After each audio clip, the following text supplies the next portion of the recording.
apeli që do doja të thoja sot është që gjua të mos hapet goja me forcë, mos kapet gjua me sendet e tjera që janë përdorur në kohët më përpara. Si janë gabimet me pashme, me çfarë e tërheqin gjuhën? Ndodh diçka, në momentin që gjua bllokon rrugët e frymarrjes, të gjithë mundohen që ta nxjerrin duke qenë se muskujt e enofullës mbeten të pa oksigjenuar, kontraktohen dhe mbeten të mbyllur dhe është gati e pamundur që të hapet goja e personit ose shumë e vështirë që të hapet goja e personit pa u përdorur sendet e tjera, sepse në momentin që ti tenton të futësh duart aty për t'i kapur gjuhën, ka raste që mund ta ketë kafshuar në gjendje të pavetëdijshme sigurisht personin që ka shkuar për ta ndihmuar, dhe më pas janë përdorur metoda alternative edhe më të dhimbshme për personin që ka qenë në gjendje të fikti. Ndërkohë që ne dim që gjua është e fiksuar tek nofulla e poshtme, tek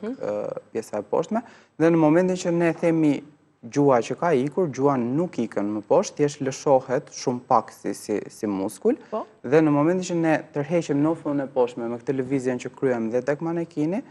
gjuha, si një veprim shkak pasojë, shkon pas nofullës së poshtme dhe lirohet rruga e frymarrjes, pra nuk ka nevojë për veprimet e tjera.